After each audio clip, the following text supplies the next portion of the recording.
what's your number? Spot.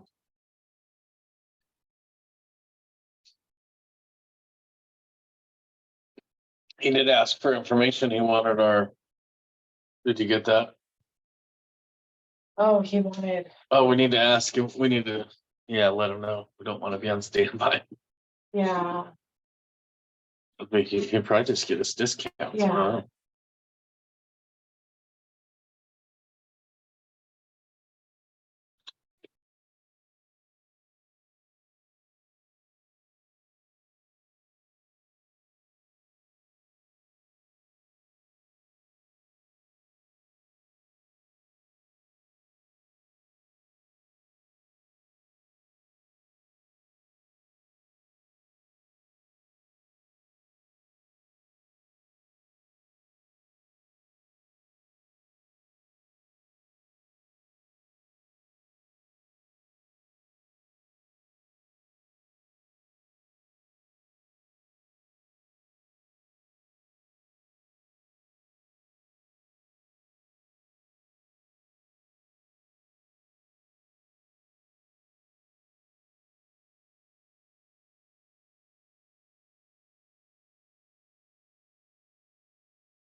David got back to you, David Rada. He says, hey, Lance, we're back in town for a long getaway, much needed. Like, anyways, I'd love to reconnect and see if there's a, we can work on it together. Mhm. I do think at one point he said that he didn't quite have the money to do stuff like this though, Mm. also. Let's see if we can move forward on something else. Hmm. No, maybe not.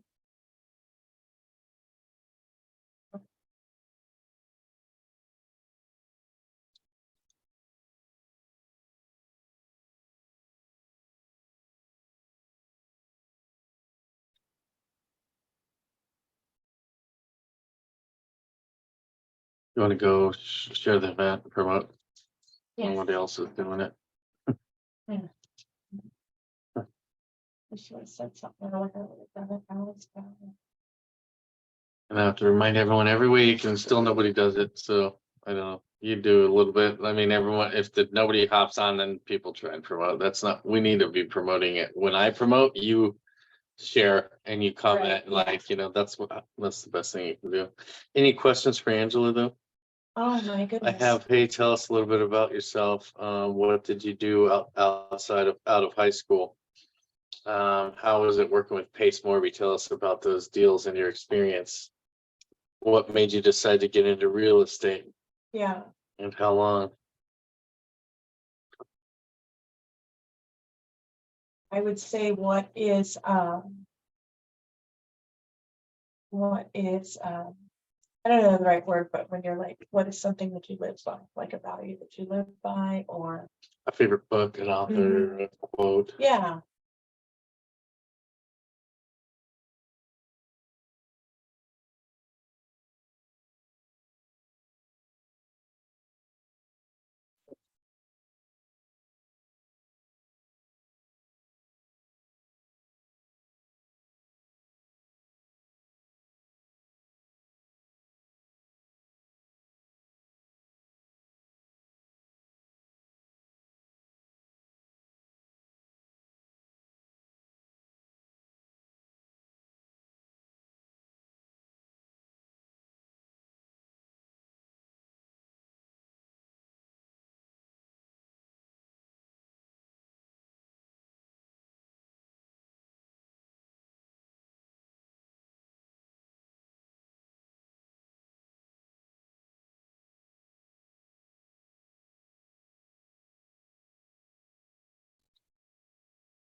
Oh, shit, Dana is doing Does he not have it in his calendar?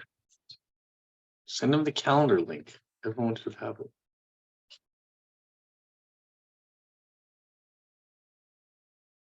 Can you share the calendar link? Right? it. Oh, I think I have to see that. I know, but the calendar link, he can just save it into his calendar, I think.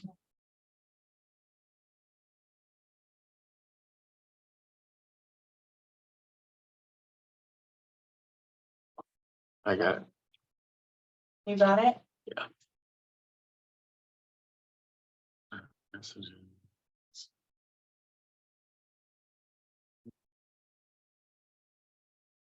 Let me know, hop in there and let me know if that's the right one. Okay.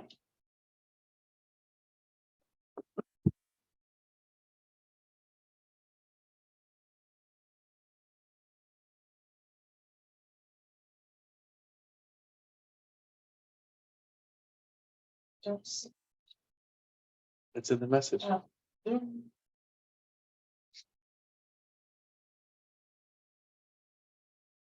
Did that work? The calendar Mm. link?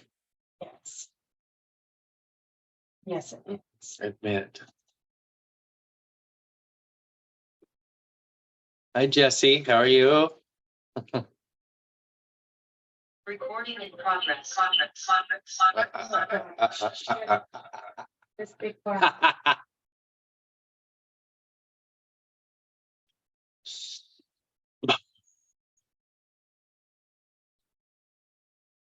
Okay, so I have favorite quote, favorite book recommendation.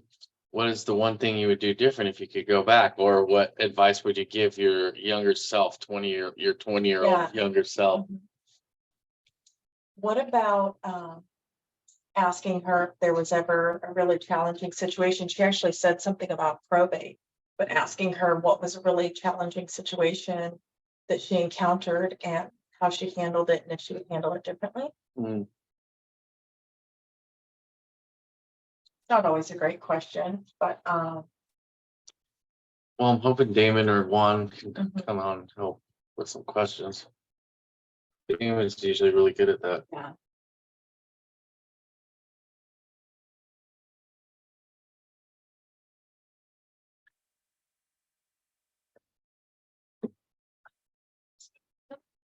Mhm, mhm.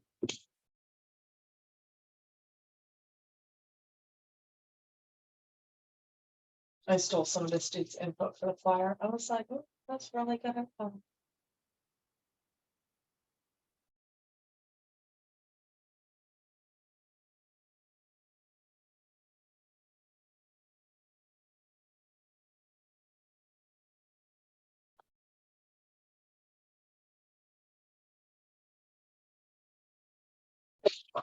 Bless you.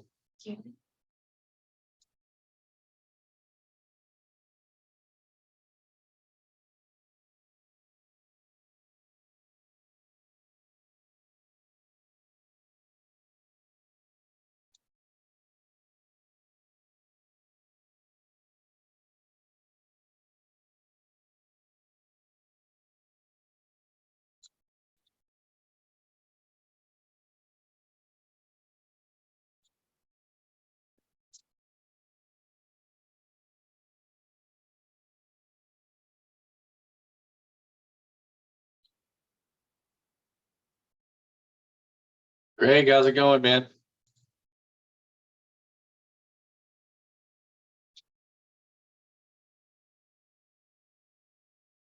Mhm.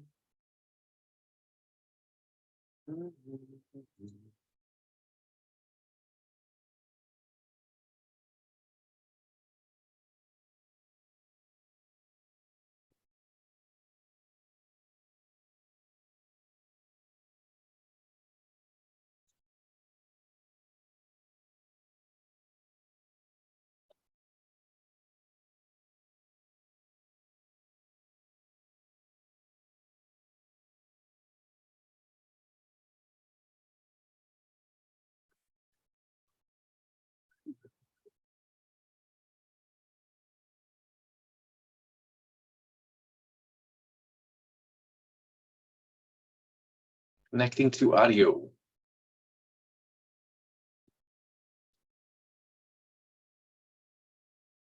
Did you get the deal sent out to Shane? I texted him and let him know that I would be sending the JV tonight or first thing in the morning and that I'd have Cassandra But you review showed it. him the deal? Shane, Cassandra. Who's on? what are you talking about, Shane? Yeah, Shane's the one that wants to do Alfonso's deal. yeah, you sent him the information. He has no information on it. You sent him a flyer. No, I didn't. Did I? I don't think so. I asked you to send him the information Okay. like 3 times.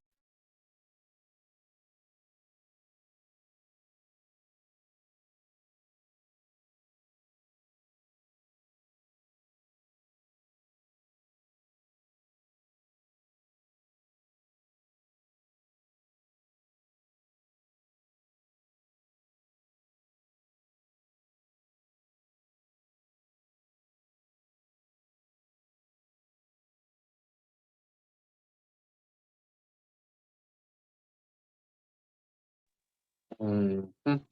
Okay, well, nobody's on yet, except Greg. Greg is on and he's connecting to audio. Greg, there he is.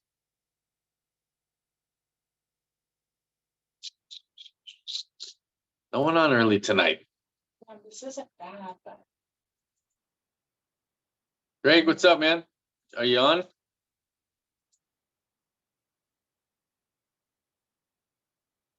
Yo, how's it going, bro?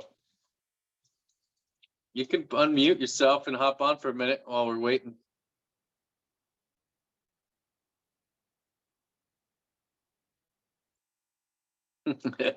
Good to hear.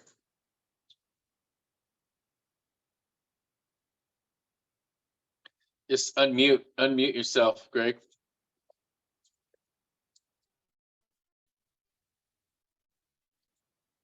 I can't do that for you. I don't have all those fancy controls like some of the other guys do. It's 5:55.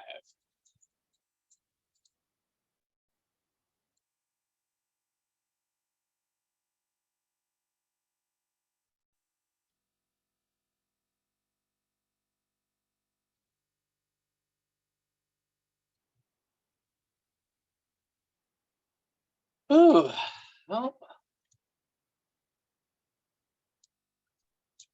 Hey Lance, can you hear me now? hey, there you are, man. Yeah. How's it going? Can you hear me now? Because I can't hear you. Yeah, I can hear you. Can't see you, but I can hear you. Oh, well, I can't hear you. This is what happens when you have old people on your Zoom, you know? Yeah. There should be a mute Okay. mute button down there, a mute button. Well, I unmuted it, which is why I can half hear you You can now. talk. I'm trying to figure out. The audio, connect to the audio. Let's see. Oh, he's gone.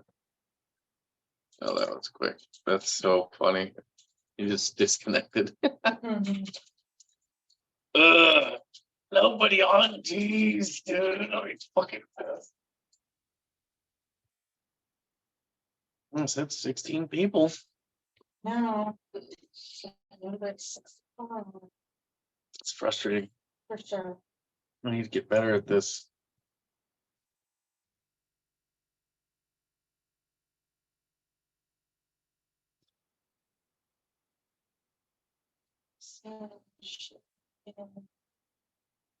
Messenger, so I'm gonna share it in Tyler said too. Unless Oh, thank you. I forgot. The link. Yeah, You could probably share the calendar invite in there and then people can put it on their calendars. yeah, I don't know if one of the vacuum cleaners was one of the guys in the group though. In our group? You never know. No, nobody. in One there. of the people shows up. No, Never. Babe. Never. in our Tyler group, it's not someone in there. Trust me. It was a video taken off the web. It wasn't the actual. Oh, still fake. Just No, you can put this link. It's fine. I'm giving you permission.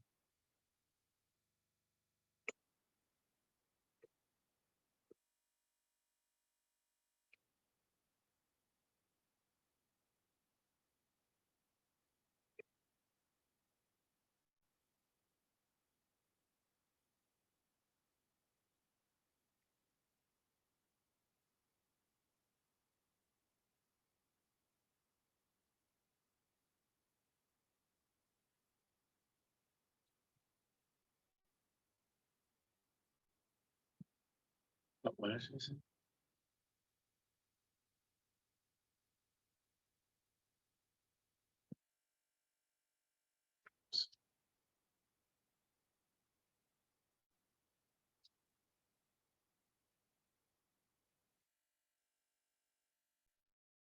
Oh, this girl is so fucking cute. The one you talked to, her tea shop is called Tea Heat. Mm-hmm. Oh my gosh. That was the one you were thinking of earlier, wasn't the other girl?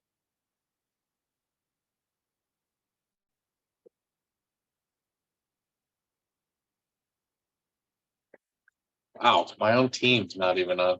Embarrassing.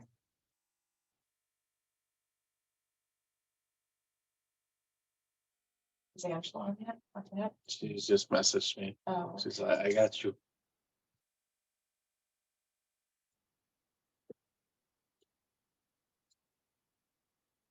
Someone said, how can I join to watch your podcast? oh yeah, I'll go. We're going to the Facebook group and do some.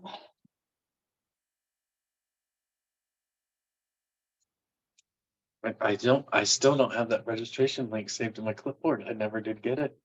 I Yeah. don't know why I cannot save it. I need it so I can share that in the Okay, page. so I have it. Let me send it to you.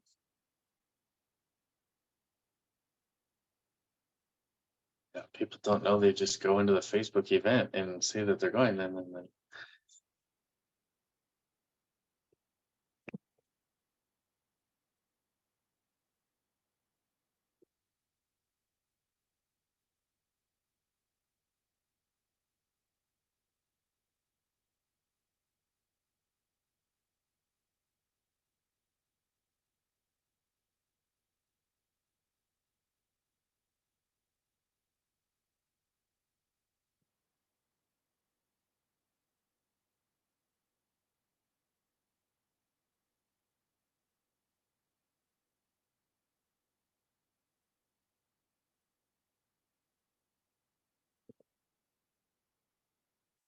personally, invited by Jamil, not a surprise. Oh, right.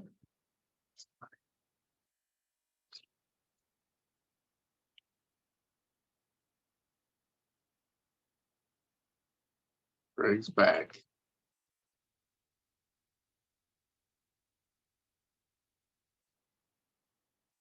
Did you share this and sent to in Gator? Yeah, nobody ever comes from there. They're just so inundated with stuff, I think. Right.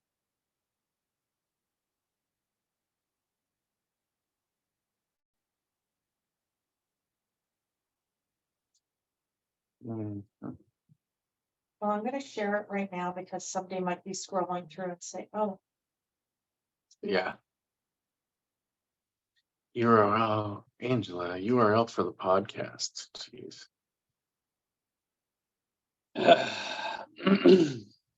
Hello, Angela.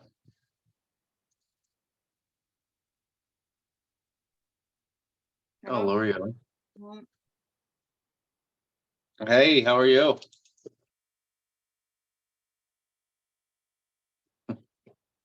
You're in, Greg. Lower your hand. You hear me? Yes. Yeah.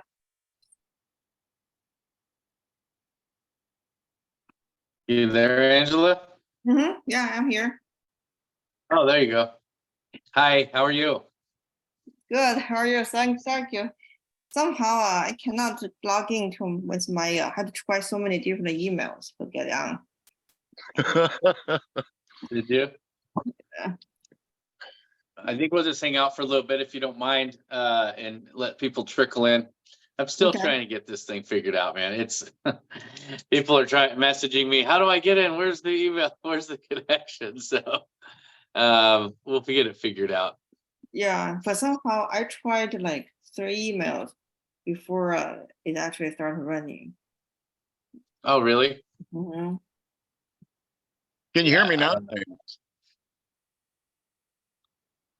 We can hear you. Well, how are you doing? Is How are that you? Greg again? We're good. This How are is you? Greg again. Just a little delay, but I'm back. All right. Good to know. Good to see you, Greg. Well, good to see your photo. Good to be here. It's about a minor miracle because I'm over 60 and a technophobe, and so it takes a little bit. That's funny. I haven't heard that term before. I love that. Really? Yeah. Oh gosh, that's been around since Commodore 64. Yeah, that's- Let's see. Trying to get on, but won't let me. What? That's odd. Jeez. It's always some kind of technical crap, you know? This is not my strong suit. Let's see. I need a technical partner who can help me with this thing. What's the problem? I'm right here, I brother. did. What you need? Well, I don't know, man. I'm having people message me. I can't get in. The link is there. I don't know. What? Yeah, I have the same problem. I literally switched 3 emails. Yeah, won't let me join. I don't understand. Huh. We'll let you I join. got you off the Facebook. Geez, sorry about that, Angela. Let me see No if I can problem. fix this Yeah. real quick. Mhm. You want me to put the link in the Facebook group? Yeah, would you? I did that, Yeah. I think, but yeah, if you could do that again, that'd be great. Yeah, I'll do that right now, bro. Thanks, man. For sure. Well, it's funny, some people are able to hop on, but others aren't. I don't understand why. Yeah, that's a weird thing. So that's why we're just gonna put it Yeah. up and make sure we're using the right link. Yeah. Yeah, Greg said that he got the link of the Facebook. Yeah, it should, if you signed up maybe or going, it should send you, it'll send you automatically for the event, the link. So I have it set up. For me, the problem is not the link. I have the link, you send me, but I tried the 2 emails, the bottom saying that have to use authorized email. And that's my email. I don't know what's going on. So I tried. I think people just, if they go back to the event, it should once the event starts, it posts the link, I think like 20 minutes before that. And I think I just need to start letting people know. Mhm. Anyways, I'm going to start doing a registration. So I've got that, starting to get that figured out. Anyway, people Yeah, want to come and talk to you, Angela, and they want to hear you. I promise. That's fine. That's fine. I've done this before, so I know sometimes I have to wait for a little bit. I know that. Yeah. Mhm. Yeah. It's, oh, here we go. 2 people in the waiting room. All right, here we go. Yeah. So I just posted it again as well. Here we go. Thanks, brother. All right, now we're getting somewhere. Sweet. How's it going today, Mr. One? Going, brother. It's going. We're busy. Thanks, man. How you doing, Here Angela? we go. That's good. Yeah. So gradually people will trickle in. Yeah. We're getting people. Yay. You already have 10 participants. That's awesome. At this time, other time it's not very easy. Yeah. It's funny. I don't want to just post the link because you get some weirdos popping up on the Zoom know. that we don't want. Some Yeah, I know what you mean. Right? Yeah. It Let's definitely see. was there. Greg, can you mute yourself, please, sir? Thanks, buddy.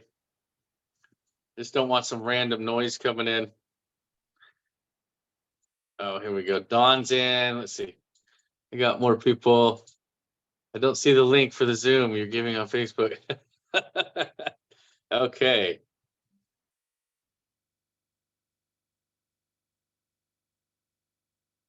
I guess I have to give clear instructions on the event, because typically when you sign up for an event, it'll send you a notification before the event and let you know that the link is posted in the event.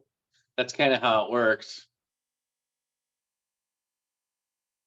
Sweet. Okay. James, my buddy James. All right. I don't see Damon. Damon should be on here any minute now. He messaged me a little while ago. Yeah, he's asking for the link. I'm shooting it over to him right now. Oh, he is? See, Yeah. I sent him the link too, so yeah, I don't know. I had issues. I tried to get talk with the Zoom people and they supposedly helped, but obviously, I don't know. There's issues. So anyways, we're gonna move past that. I'll wait for Damon to hop on and then we'll get into the intro.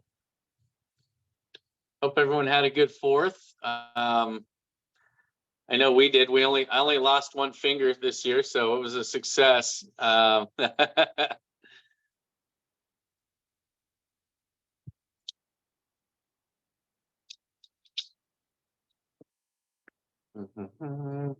Okay.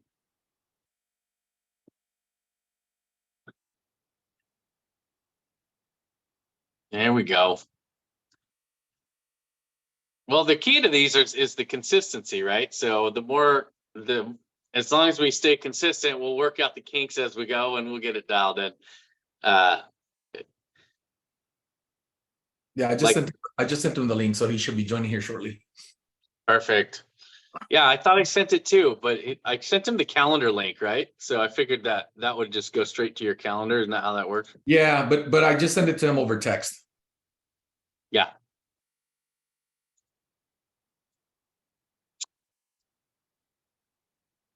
Sweet.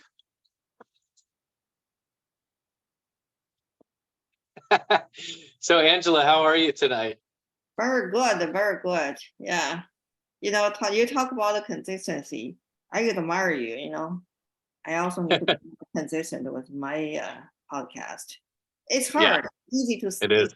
It sounds pretty easy, but actually pretty difficult to do. It is very difficult when you're trying to do business and you know and do other things, build connections and relationships. It's really tough to stay up on the branding part and the adding people to, and the posting in all the different groups and everything. It's a lot of work, way more work than I thought it was initially. Yeah. That's for sure. Yeah, it's very tough. Yeah. Yes, it is. All right. Well, hey guys, let's just get started. We've got our special guest speaker tonight is Angela Wayne. She is a rock star in the Sub2 community. I'll start off like JJ does, right? She's definitely an up and coming, rock star, right? But she's actually someone who's really cool. I've been getting to know her a little bit over the last few months. She's most people know her because she's done a few deals with Pace, right, on some multifamily stuff. She's been featured in some of those videos, and I know when he features people, they get pretty busy. We're gonna have Angela come on and just kind of share with us a little bit of her story, and maybe a little bit about some of her deals with Pace. Angela, welcome to the show. All right, thank you very much. And first of all, before I get started, so thank you everyone, taking this time. It's 4 p.m. Pacific time, 7 p.m. East Coast time. It's late, so I really, really appreciate everybody's time to be here. So yeah, I'll start with a little bit of myself in case not everybody knows about me. So yeah, so I started doing multifamily deals with Pace last year, and has been quite a journey. So the deal itself was very exciting. Every time I talk about it, I still feel that the energy was still there. And then Pace just continue to talk about me. That's how people get to know more and more about me. So I'm still learning in the multifamily journey. So if people want to ask me some questions, I'm very happy to share, but I'm still also learning. So hopefully we'll keep growing in this space. And about myself, my own experience, it's funny, I started with, I'm still do, I teach math in college. So I teach statistics, how to use a spreadsheet. So that's why when I started doing multifamily, it was kind of natural transition because reading spreadsheet, trying to figure out all these numbers, the formulas behind all this giant spreadsheet is something I do for more than 10 years. So it's really now that for me is, okay, that's all the multifamily about? I can do it. And then on the other hand, I was my late boyfriend for about more than a decade. He was a real estate attorney. So with him, we did a lot about litigation, foreclosure, bankruptcy, all these cases. So even in the single family side, when it comes to a lot of some legal issues, even including probate, all this, for me, it is kind of natural for me to see the complexity of the deals. I can pretty quickly come up with a solution because I've seen a lot of more bloody cases in the past.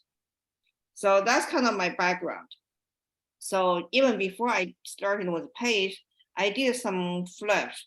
I live in Southern California, by the way. So I was able to do deals that along the beach or even more inland. So I kind of know how to manage project, how to design the homes to cater different demographic.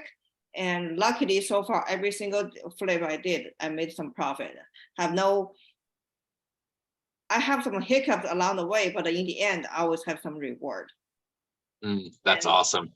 Yeah, but keep my fingers crossed. If I lose something, but it's okay. It's gonna be like just some tuition paid. So I'm all right with that. That's right. We learn from those, right? There's always hiccups, along Yeah. the way. And that's where we learn. Failures, the hiccups, it's inevitable, right? If people get into this and think that it's just going to be all rainbows and daisies, they're in for a surprise. Yeah. Exactly. Yeah. And those challenges is kind of where we build that character, right? Yeah. If I make money, great. I make money. If I don't make money, great. I earn a great license. So we're always a learner, definitely, for sure. That's right. So Yeah. right now, So right now I focus on foreclosure deals. Excuse me. Mhm. So I'm helping people how to strategize, how to sort out all these problems, because I have kind of like the legal background. And if there's any arrears that people have trouble to catch up, so I can help to catch up the arrear. So right now, the most recent one we did was the arrear was actually 330 grand, pretty high arrear. Wow. Yeah, but the profit for that one is also pretty big. Mm. So it was it's coming from a substitute student, so she door knocked it, but she had no idea what to do with it. It pretty much hit all the. If you see the box different scenario, that one pretty much hit everything. So it was quite a complicated one. When she told me, she said, "Yeah, the arrear maybe." She said, "The arrear is too high. It's about 100." I said, "100 we can deal with it." But when the payoff statement come, I said, "Oh, it's actually 330 grand." I said, "Don't worry, as long as we can make profit, we can do it." Nice. Dang, that's probably the highest arrears. That was a single family home. That's a single family home. Yeah. Wow. Yeah. What is the ARV on that house? The ARV is about 2.6. Yep. Makes sense. Man, I just don't understand how people can get that far behind and not get foreclosed on. It blows my mind. Well, Southern California, That's right. Yeah, all kind of tenant law. friendly. That's Yeah. right. Yeah, very tenant friendly. I know we've talked about that before. You're like, yeah, I live here, but I don't want to invest here. It's tough. And I understand. I lived in Oregon for 25 years. I never bought any rentals there because I actually had friends who, got into really bad situations and they could not evict their tenants. And they squatted like for 6 months and they didn't get paid, and so, yeah, that's not something I wanted to experience. So, let's see. So can you tell us, let's see, how did you decide to get into real estate? What made you take the leap? How did you meet Pace and how did this all come about? So you asked me 2 questions, how I started real estate and how I met Pace. So the reason I started real estate was just accident. And ironically, because I got involved with so many litigations, cases, bankruptcy, all these things. So real estate in my mind was a bad thing. People could really lose their life, lose their family, lose their life. So I never got into the real estate. So most of my people always ask me how I have the money I have. I said, well, two things. First of all, I work very hard, very hard. And the second, I just save. That, and then I did pretty well on the stock market. So, Okay. you know, in the financial crisis during those couple of years, I did a lot of, I bought a lot of options. So that's why I actually made a lot of money. So, Oh, okay. yeah. So then 2019, you know, after my boyfriend passed away, so I had to start to handle all these rentals we had. Then, you know, long story short, I had to sell all these rentals. So I remodeled them, I sold them. I said, wow, that's it? I can only work for a few months and then I can make so much money. I said, this is amazing. That's how I got into the real estate. And then because the connection I already kind of have, because I know some probate and all these foreclosure attorneys, I kind of normally they just give me some houses that they have to get rid of anyway on behalf of their clients. So that's how I started to pick up. And the plus during the COVID, I had some time. The school was closed, so that's why I started doing the flip. And you know, while I was doing the flip, of course, I started research how I do the remodel. You know, I watched a lot of YouTube, and one day, page just popped up, and I thought, oh, who is this guy? So I never heard of him because I knew I was never in the real estate space. So I started listening to him, and everything he said resonated me a lot. Not so much about the real estate, but more about the community, how to build how to maintain a network, all this. And it really felt my need at that time to have some connection, you know, because at the COVID, everything was closed. And then that's how I signed up the sub 2. Awesome. Yeah. Wow. And the first deal I did was with him. So it was everything just coincidence. That's crazy. So how did you actually meet him? So you saw him on YouTube, and then what happened? How did you end up actually meeting him in person?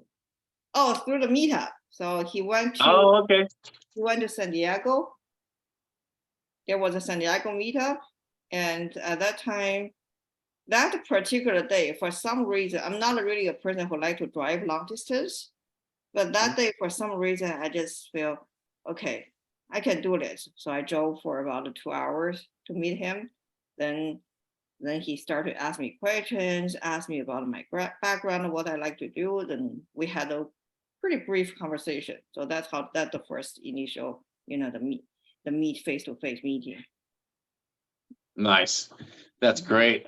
I know I'm actually going to be down in the LA area in August, and unfortunately you're going to be gone. I was hoping I'd get to meet you face to face, but that's okay. We'll meet up someday. We will, for sure. And actually, I want to meet all the people here on the Zoom as well. So yeah.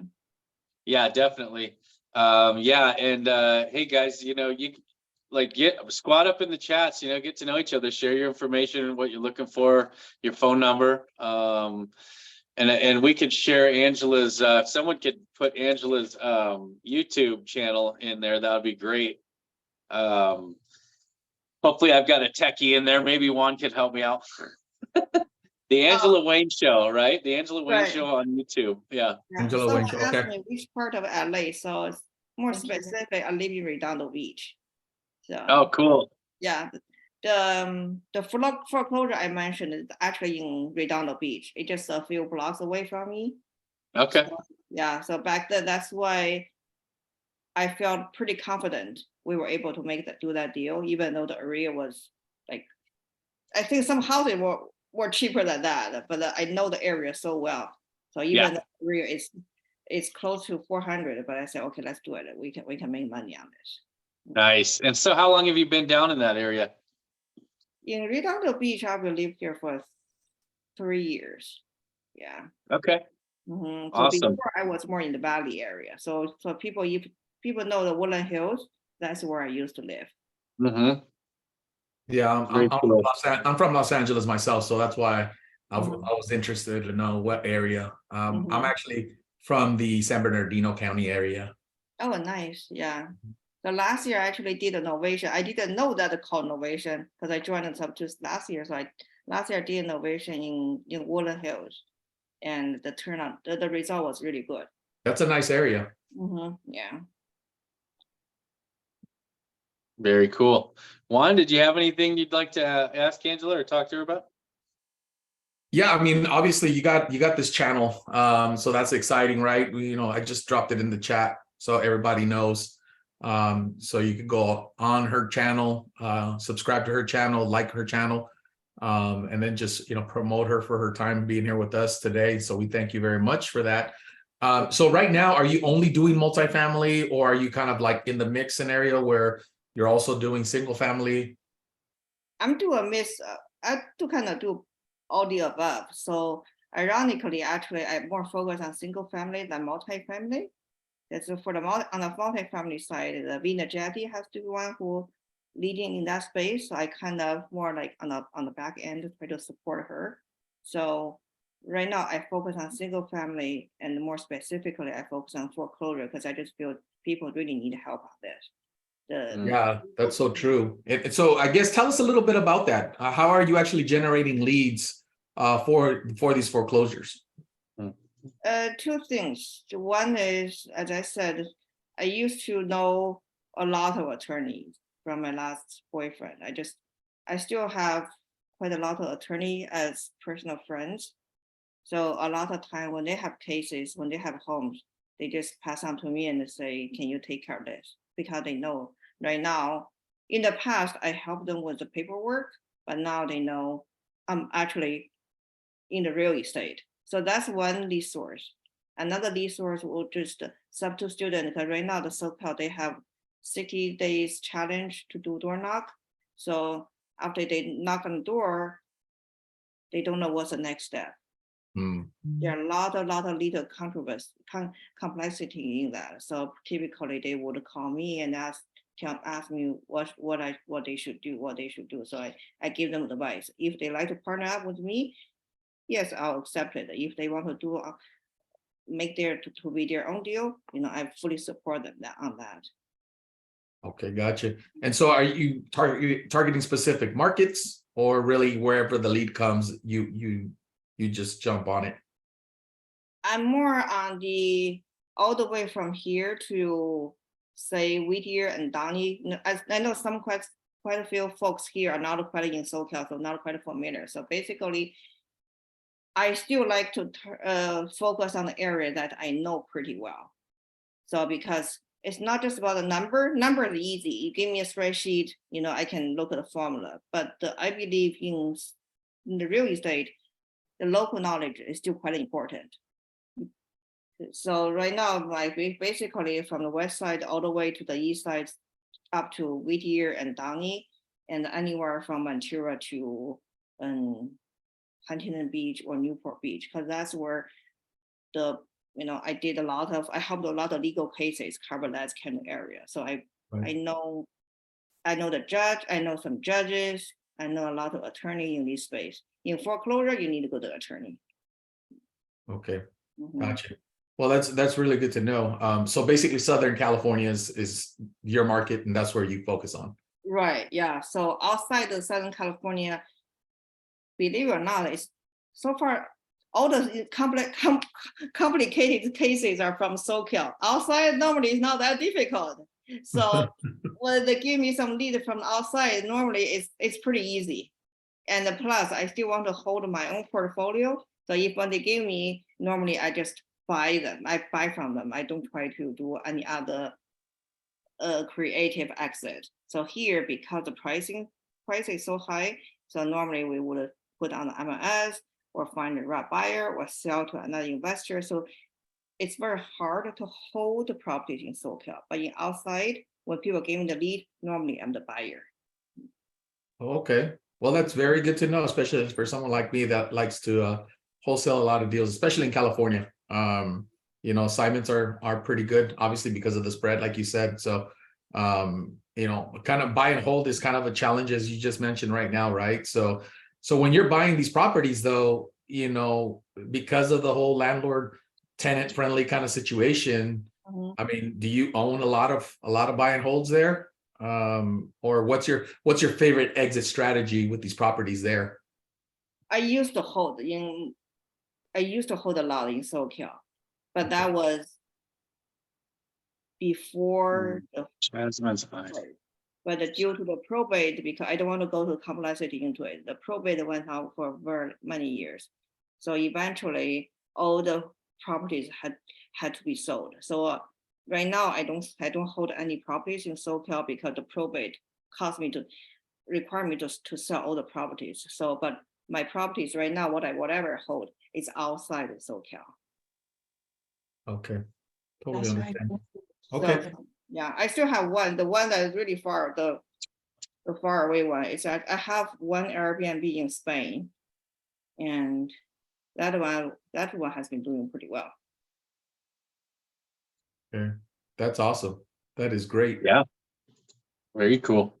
But that one I've been holding that for a long time, and then I bought it for many years ago. So when the price was still low, so even in Spain, the housing market also goes up quite much. So that one, I'm the one that's making a lot of money. Good, not a lot of money, good money. I'm happy with the revenue. Okay. That's great. Maybe you should have a mastermind on how to actually invest overseas. Well, I sometimes I try to maybe have more better way to explain it. For me, it's because I used to live in Paris. I lived in Paris for 1 year. Oh, wow. So that's how I acquired the Airbnb. And then my customers, the people who stay in my Airbnb, mostly because I'm a teacher, I'm a professor. So most people stay there are the professors on sabbaticals. Oh, So wow. I'm kind of having that kind of niche audience, not because I designed that way, it just happened that way. I was in Paris on sabbatical. I needed a home that I saw other professors need a place to stay. So I bought the house. When I moved out, I turned that into Airbnb and I housed some professors for their sabbatical. That's how that happened. Wow. So do you have many short-term rentals? I have a few, yeah. Okay. Have you seen anything within the short-term rental market that concerns you or worries you?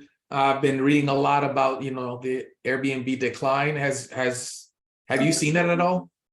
Yeah, I think Atlanta already cracked down Airbnb.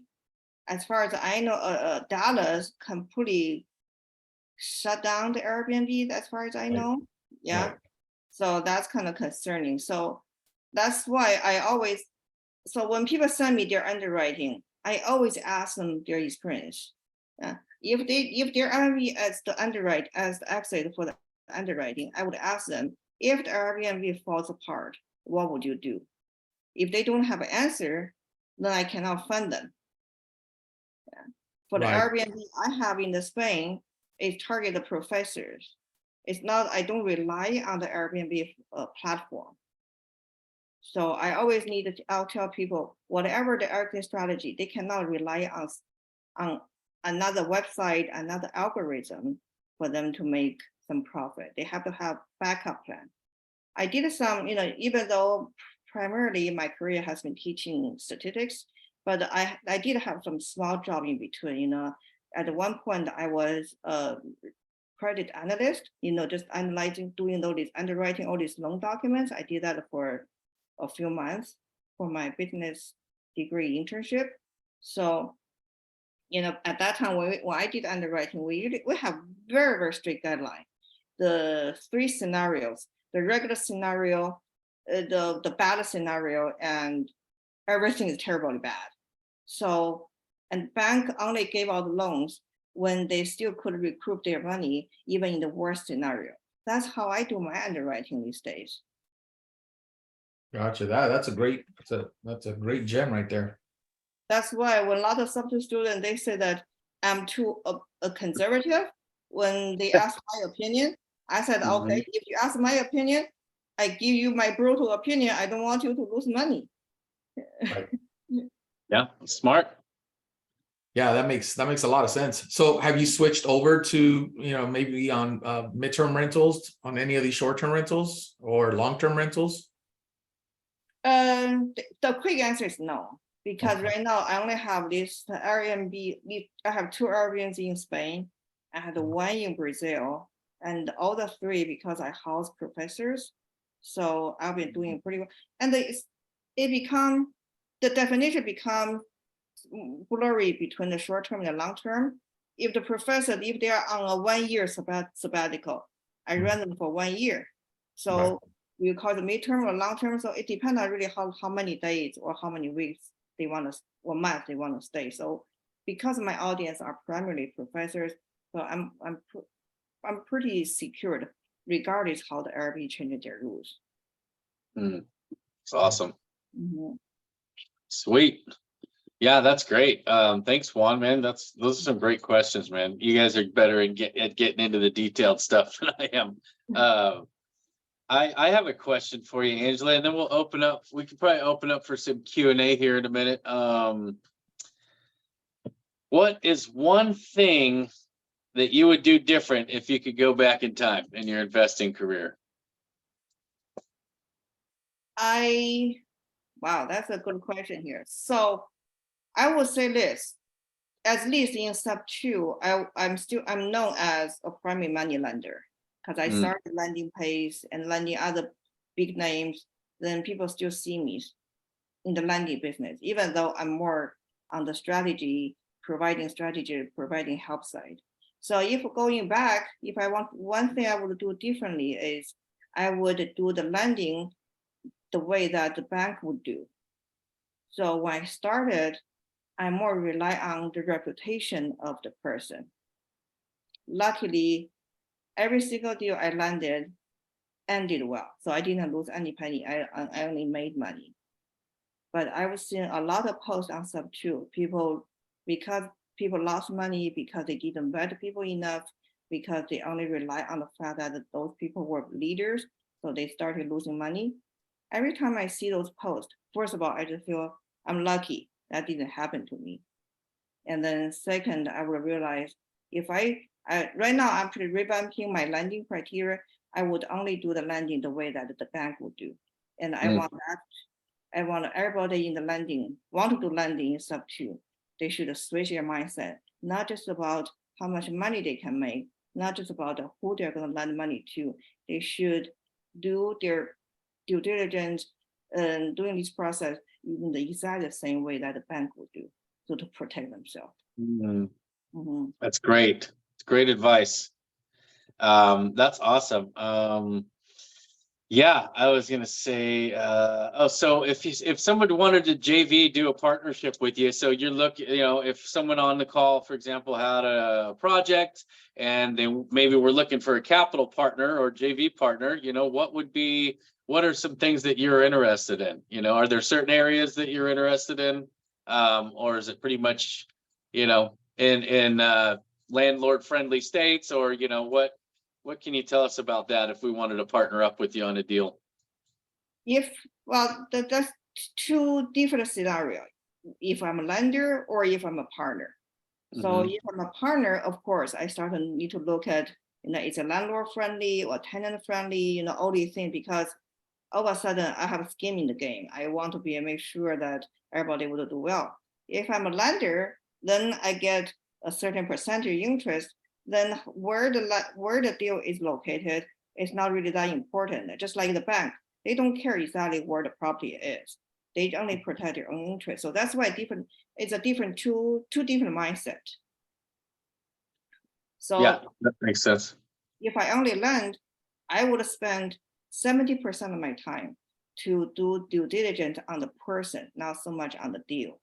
If I'm a partner, it'll be the other way. 70% of my due diligence will be on the deal, not so much on the person. So it's different perspective. And I also need to add up to that, Pace talk a lot about how to talk to the seller, how to close the seller in the warehouse, have a closer computation, all this. But no one talk about how to be a closer to the lender.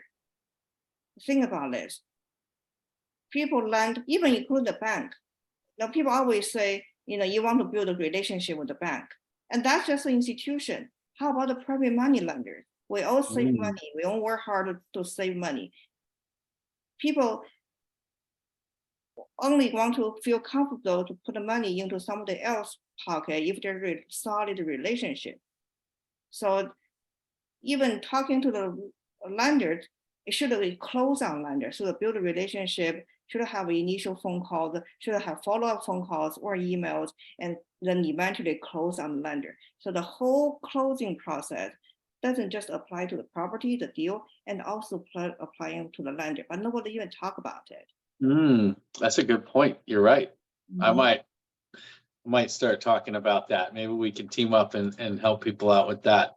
Yeah, Yeah, that's a great point. I hadn't even thought about that, but yeah, I have people hit me up all the time. I've been kind of acting as a facilitator and helping people fund deals and whatnot. And so I daily get people asking me, how do I approach a private money lender? And usually their approach is horrible because I tend to like to bring an opportunity to a lender, not ask them for money, right? There's a huge difference between the two.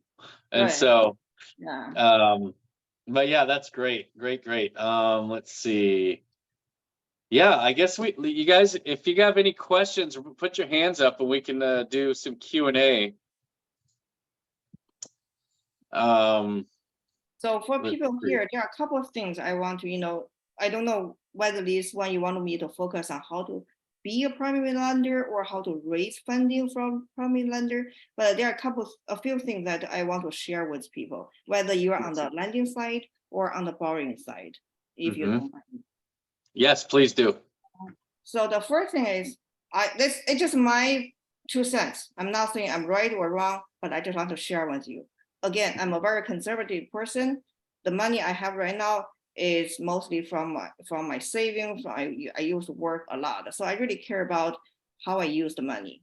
So the number one thing is, if I don't understand, then I don't invest. So, right now I invest in single family, in multifamily, and even in business. I'm also in the process of purchasing several businesses.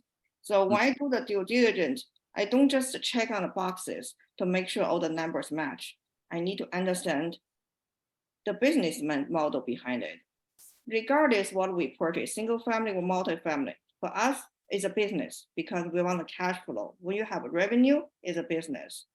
So on the single family, you need to understand the long-term rental, the midterm, the short-term, or the pathway. Right now, whatever the shiny object is, you need to understand how that business is run, how the operator, keep the day-to-day operation. If you really don't understand how that works, don't rush. There's always deal out there. So I don't invest things that I don't fully understand. So for instance, the path split, right now pretty hot topic. I don't invest proper deals that have that kind of exit. Why? Because I don't understand the path split better and that much. I have a lot of question marks. First of all, because I used to be an angel investor, because that's another source of income I used to have. So I know in the past few years, there were 2 startups very similar to path split. I don't remember the name, but they did go away. Each one lasted maybe for a few years, then they just died, which is pretty common. Most of 90% of startups don't survive past 2 years. Yep. So for this path split, it's still a startup. It sounds pretty good, but is it going to pass 2 years mark? I'm not sure. I don't want my business to rely on a website, for instance, Airbnb, or a kind of concept such as a path split. I'd rather have my business rely on a solid, proven concept, so I don't have to worry about so much. So that's why I don't invest in pathway, because I don't understand that model, so I don't want to invest. So that's one thing. That's how I do things, and I just want to share with all of you. Yeah, no, that makes sense. Yeah. Yeah, I was wondering the same thing. If it was going to be similar to Airbnb, or it reminded me kind of like Uber when they started, right? They were getting canceled and they weren't allowed because the taxi cab community was like really upset, and the shuttles, and they came in, they were taking all that money from them. I kind of felt the same, that the same thing would be happening with what's happening with the Airbnb. I don't know if it's neighborhoods or it's like hotels lobbying against it, but Right. I was wondering about PadSplit as well. I actually got to meet the CEO in Las Vegas when we were there. And he has a really cool name, like Ardvolk. I don't know. My wife will kick my butt. I can't remember his name, but the guy was really nice, really cool. And Pace, had him on. And so guess what? He started blowing up and he's like, man, we're getting all this interest all of a sudden in PadSplit. I said, yeah, you better buckle up, buddy. Because if Atticus, thank you. Atticus, she just came in from the back room. Is the Atticus, the CEO? We got to hang out with him for about 20 minutes. Well, we were in that multifamily meetup in Vegas. Anyways, so we got to talk to him, and I said, man, buckle up, because if Pace had you on a show, you're in for a ride. You're gonna have a lot of people interested in what you're doing. So but basically to me it was like a servicing company, right? And so I mentioned that to him. I said, you're basically like a servicing company, right? Because they're getting the tenants in, they're helping you get the tenants in, and then if someone leaves, they'll actually help you replace the tenants, and they're getting like a 10% cut.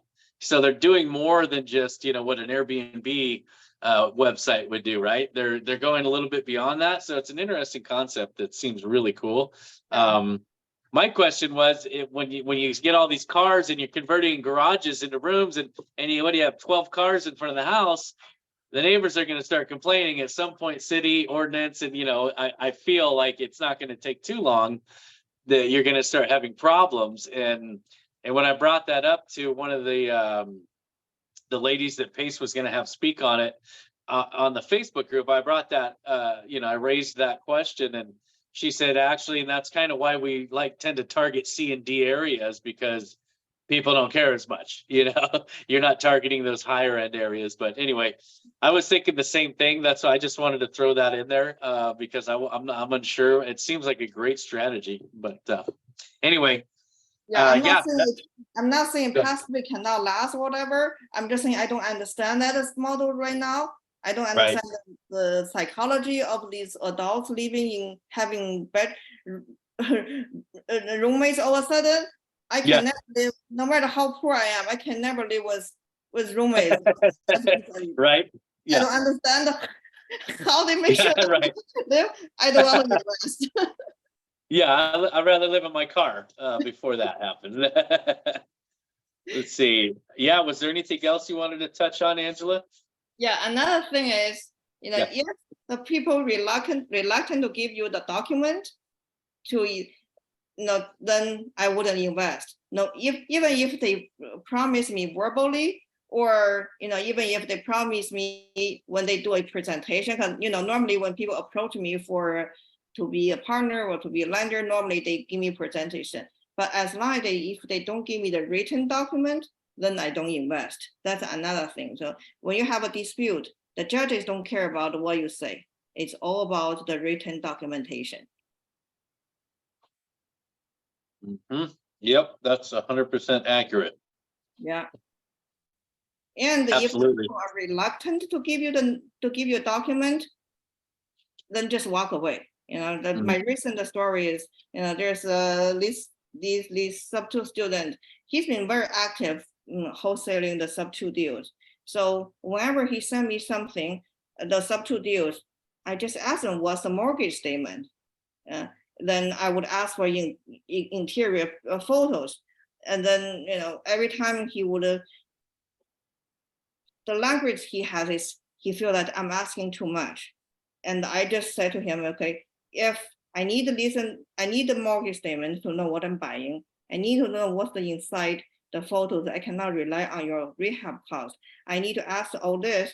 And then if then he didn't want to give me all this, then I just walk away. No, regardless how sweet the numbers were, I just walked away. So that's very important. Yeah, people tend to get excited about the numbers, but go through the proper steps. Yeah, absolutely. Yeah, I think you're right. I think there's too many, especially in the Gator tribe. There's so many people eager to do their first deal Mhm. that they're just willing to get into the deal without doing, trusting people too much. In my opinion, you have to earn that trust, right? You Right. earn trust. You like Pace says, you go on a date before you marry somebody, right? Exactly. Um, yeah, that's great. Nobody's raising their hand. Anybody have any questions for Angela about PML or about anything else? Raise your hand or put something in the chats and we'll bring you up. Do you have any favorite quotes, Angela, that you like? Yeah, there's a famous one. That's always people I use it as an excuse actually, because a lot of people send me deals, I would say no. Why? Because I'm very conservative. I need to understand their exit strategy, all this. So my favorite quote is I always say, Warren Buffett said this: the difference between successful people and very successful people is very successful people say no to a lot of things. So that's why. That's awesome. That's great. What about a favorite book? Do you have a favorite book that you would recommend? Actually recently just finished a book. I think it's called Behind the Market. I think that's what it's called. So the book really talks about the 2009, the market, in the housing market, the real estate market. I just finished recently. I think it's called Behind the Market. If I can find it, I'll let you know. It's a good read. Okay, A really good read. sounds great. Mhm. So what's the best way for people to reach you? IG or, Facebook or? Oh, yeah. So my Facebook and the IG are the Angela Wayne. The only reason I add the because Angela Wayne are taken on both of them. So I ask TED, the Angela Wayne. So Juan said, I see that she has a passion for trapeze. So yeah, I used to do a lot of crazy things. But that's good. So I can understand the different business model better. So right now, my business partner, we are evaluating yacht brokerage that they want to sell. And luckily, I used to do boating for about 10 years. So I really understand how on the boating side, the Oh, the maintenance cost, how the shipping is like, what the buyer normally looking at. So now I'm able to provide a lot of advice to my partner when we evaluate. that's cool. Yeah. Is there any certain things that you're looking for when you're buying businesses? The first thing is there should be no red flag in their financials. Right now we're evaluating several businesses, one of them looks really good, but there's two things that I ask them to find out more information. One is the insurance goes up pretty high within 2 years, and I said we need to find out about it. Another one is in their financials, all of a sudden they take a lot of shareholder equity, and then they give us some explanation, but I'm not really satisfied. So anything you have a red flag, you need to find out the exact information, not their excuses, but the real reason. And don't be afraid to ask for more financial. Right now, I'm requiring them to give us the financial pre-COVID, so to justify all these numbers. So when you buy a business, it's trickier. It's a little bit more challenging than evaluating real estate, but just don't be afraid. Just keep asking. If they want to sell, if they're honest with their business, they would have no problem giving all the financial. If they give you a hard time, if they don't give you, that's tell us something. There's something wrong with their numbers. That's great advice. Yeah. Is there certain industries you're looking at, or just if the numbers look good, or is there any certain criteria that you're looking for? I'm more looking to the recession-proof businesses. So hopefully, I'm looking to. I'm in the I want to have my own development company, because after flipping so many homes, I see, every home I flip, I learn something, every little thing. So I hope if I have a development company, then I'll be able to have more control during the process. So So right now I want to buy some, the HVAC, the roofing company to as Mhm. add up. That's Yeah. was one thing. Another one is I just want to buy business that are kind of almost automated. So I used to, and another advice I give you, just don't limit what you're thinking. In the past, I eliminated the restaurant, the bars, because I just felt anything was health, it was just risky.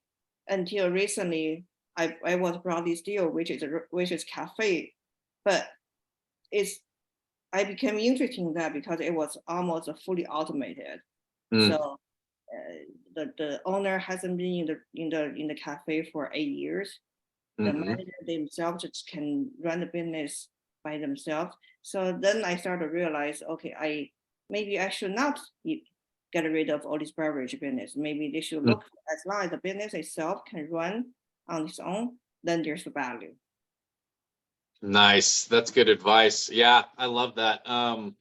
Yeah, I was gonna add to the recession proof. So we're talking about bars and makeup, stores basically, right? My wife always says that when we talk about recession proof, liquor Mhm. stores and bars. But because the sales always go up when times are hard in those Yeah. places, right? Women are always gonna buy makeup. And people need to sulk a little bit, take the edge off with some alcohol. But that's great. Is there a certain price point? But I Like wouldn't, but I would Oh, be go ahead. careful with the liquor business. Mm, It's highly regulated. Make sure the licensing, all these are up, and also make sure check on their police report. Make sure that the location is safe enough. okay, that's good to know. That's what I it seems got down to it. Yeah. right. Let's see. No, well, nobody's got any questions, but I guess you've answered everyone's questions tonight. So it looks like actually- we're not gonna have. I did Yes. have. All right, So thank you. I noticed that a lot of investors market themselves as digital creators, and it's always interests me.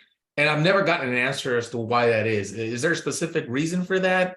Instead of calling yourself just real estate investor, was there a particular reason for that, Angela, or is that just a preference? You think? Oh no, I think you're talking about Facebook or Instagram, right? Right. Correct. That's their criteria. I didn't do anything. As long Yeah. as I engage enough, by putting a comment or post some comment, gradually they will put it onto different tier. It's not. Oh wow. It's not what I did. It's not Yeah. anything. Just that the platform would do that. Yes, true. Yeah. Learn something. Yeah, but so Angela, what do you think the importance is on branding yourself on social media? How important is that in growing your business, do you think? No, very important. Before Sub2, I was a very private person. So, I was a little bit, give you a long-winded answer. I live in Woodland Hills for 15 years. So I knew a lot of students. So back then, I didn't really like to live in Woodland Hills because if I went to a restaurant or a AAA to get my registration, I always run into my student. They would come to say, "Oh, Professor Wei, how are you?" Back then. So I had no social media presence, nothing. Nobody could find me. And then because of Sub2, Pace always advocate that we should brand ourselves. Then I started branding. So then I realized it's crucial to do the business.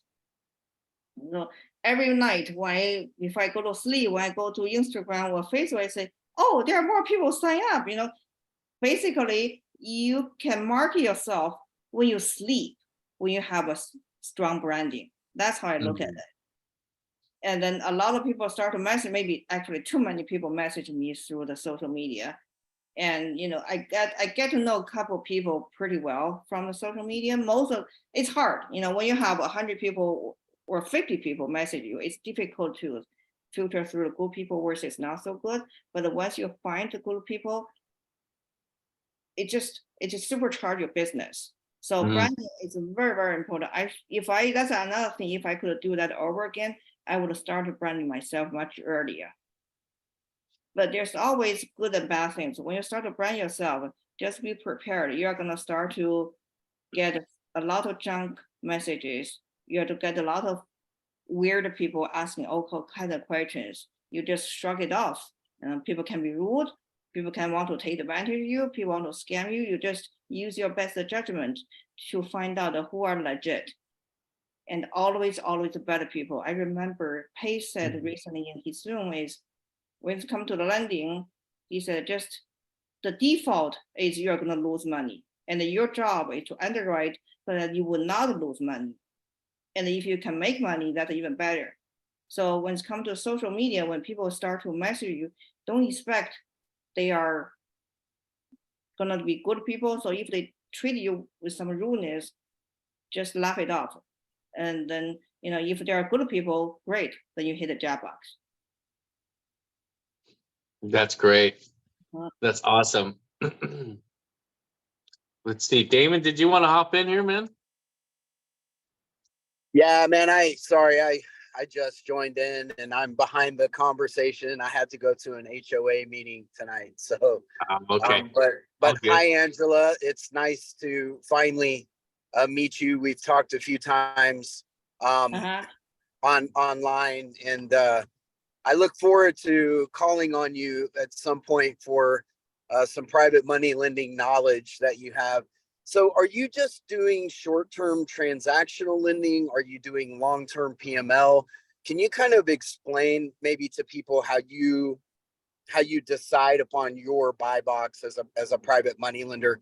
Because I have a lot of people, which I think is kind of funny. They contact me and they say, well, what are you willing to do as a private money lender? And I'm more telling them, well, what are the parameters of the deal? Explain the deal to me. My tolerance is not 12 months. I'm looking to do 3 to 6 months. So maybe you can talk a little bit about your buy box if you haven't already. Yeah, so for me, my lending criteria is actually purely relationship based. So if I never know this person just a stranger call me, there's no trust involved, then I can only do transactional lending. In other words, my money will never leave the escrow and it's gonna take a few days. Why? Because I don't trust this person. I don't know if this person gonna perform. I don't know whether this person will be still respectful and punctual, during the commission. I don't know anybody. I don't know anything about this person. So I can only do transactional. So as the relationship get better, and when I say better, meaning do some deals together so I know how that person react. I know if I need to call that person or email that person, how long it'll take me to get a reply. Likewise, what the communication is gonna be like between that person and me. Once I know the person is better, then the dollar amount can go up and can stay longer, then it can be stay from. It's really, really purely relationship based. So for the pre-foreclosure, this one I just talked to you about. So I put in 400,000 my capital into that deal. It took us about 3 months to sell it. It's a pretty long time for that size of capital. The reason I'm willing to do it because that substitute student and we had a conversation going back and forth about this deal, analyzing this deal. I taught you, not maybe taught is not the word. I showed her, I explained to her how she should talk to the owner. So she was very, she was very eager to learn. She really tried to do the better job. So I had very, very good sense about her. And I knew she was very respectful. She was very easy to get a hold of. And we just, every time we had a conversation, it was always very, very good. So for me, putting up 400,000 for 3 months, I didn't have to worry about it. So my answer is always how much trust I have with this person. The longer the trust, the more amount, the longer the longer of the holding period. But when it comes to the fix and flip, because I flipped so many homes, normally when it comes to fix and flip lending, I typically just do SoCal because I know there can be so many hiccups along the way. In SoCal, I know a lot of lawyers. If things go south, I know how to protect myself. Mm. So that's kind of my landing thing. But on the flip side, I want to give you my answer in another way. So when it comes to the borrowers, lending or borrowing is a two-way street. Both sides have to be happy with each other. It's not just one is do a favor to the other side or vice versa. It's a mutual cooperation, collaboration to make some money. So even on the borrower side, I always tell people when they approach to some investor to make some money, the borrower also need to qualify the lender to make sure the lender is a good fit for your own business. The borrowers, you don't want to deal with the bad lenders anyway. As hard as the real estate is, you don't want to become another personality issue. So you also need to find whether that person is going to be easy for you to work with. So it's a qualification on both ways. Nobody talk about it, but if you think about it, nobody want to have drama to deal with only when things go wrong. Yeah, I love that answer. And can I caveat that with one follow-up? Because I'm interested to see when you first got started lending, how did you educate yourself and decide what your tolerance was, right? I know transactional lending, but we kind of tried that in California and it fell apart, as I kind of explained a little bit to you. And I think that was strictly based on a lack of knowledge on our part. So, how do you educate yourself? What is the road that you took to educate yourself when you first started out so that you could start doing maybe larger deals and making sure that you're secure? Yeah, when I started, if I want to do something I don't know very well, then I partner up with people who know very well. So in the very beginning with the lending, I started partnering up with Abraham because he does a lot of data lending, transactional lending. So when I approach people, I always want to make sure that person will be get compensated. Sorry, I may divert your question a little bit. So one thing I noticed in sub 2 is a lot of people sub 2 are great, but some people, they always ask so many questions. They always ask you so many, but they never show some appreciation. They take for granted that something else should hold their hand. And that to start to drain the energy and the time of the people who actually want to offer help. I don't know how many you experience that.